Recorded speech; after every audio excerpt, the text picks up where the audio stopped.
0.24 ounces for $1, so it's about the same price either way, but it works just as well for those of you who don't know about fragging. So to start with, whenever I frag a zoanthid colony, if I can, I'm going to chip the rock. I'm not going to cut off the base of the coral because it's healthier to just chip the rock. So I will go in with my bone cutters, and you're just going to look and see where you can get, 2 or 3 pieces off at a time. You don't want to go in and be like, I want to make every frag 2 pieces. Listen to what the coral's telling you and just kind of cut according to what's the easiest way to get it off the rock. And just go with the flow is the best thing. Don't try and, make every frag 1 head or 6 heads. Just do whatever you can. So then you just go in and kind of cut the rock. And then, if you have to cut the base, if you want to come up, you guys can kind of look. The bases are connected. So you can see there's a spot there. I'll go in with my scalpel blade in between and cut that piece. That way it falls off and I get a frag with the 3 pieces. Does everyone back there want to see it? Or do you guys, if there's like a spot right in there where I'll go in and cut it with a scalpel. That way the skin, I don't tear it and it heals better.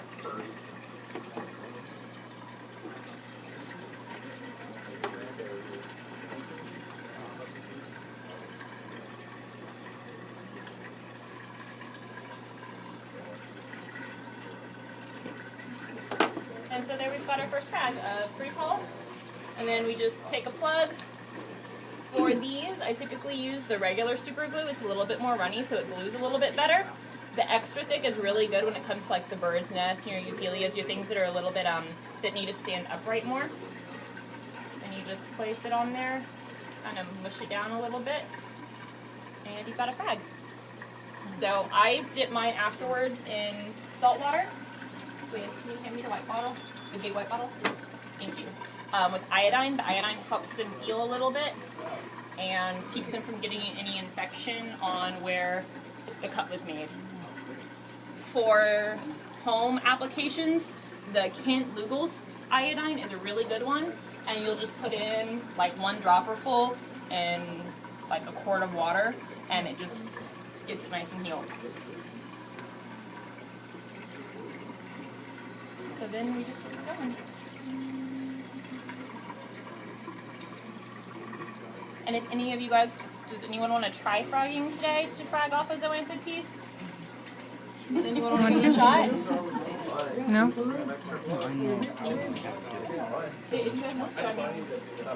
Yeah, it's really not. Especially this rock's pretty easy to go. The PEs are really forgiving, which is one of the reasons I picked them.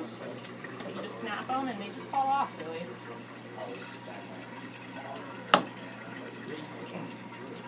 And that's the biggest thing when you're fragging. Corals are not as delicate as we make them out to be. I mean, I have left frags out overnight and forgotten about them, which I'm not proud of, and I wouldn't suggest doing it, but they lived. Out of the water overnight, put them in the tank the next day. I mean, accidentally ripping them in half, pulling them off. As long as you take care of them afterwards, the biggest thing is keep them in the same water for about a week. Today you're going to take them straight home, but normally if you're going to sell your own frags, hold them for a week before you sell them, because transferring them from your water to someone else's water who you don't know how different their parameters are from yours can stress them out and cause them to melt. And then you have a not very happy customer with you.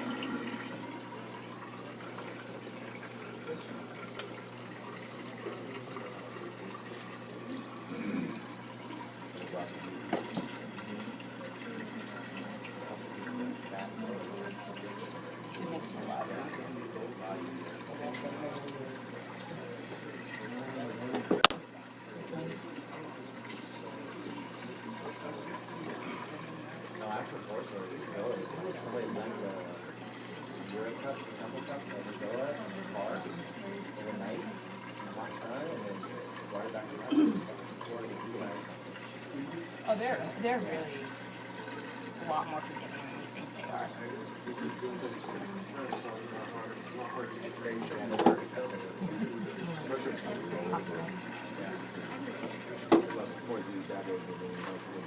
The biggest thing is when you're fragging, typically as a rule of thumb, try not to have your colony out of the water for more than 20 or 30 minutes.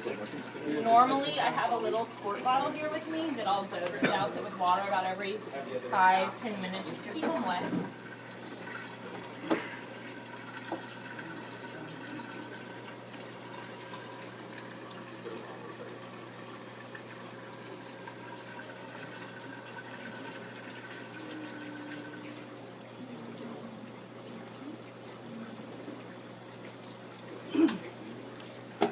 this class? Do you have this class? Does anyone have any questions on fragging semantics? I'll do a little. Do you know frag? Yeah, of course. I know general. So here's some frag quotes. All you're doing is cutting the rock around the base of it.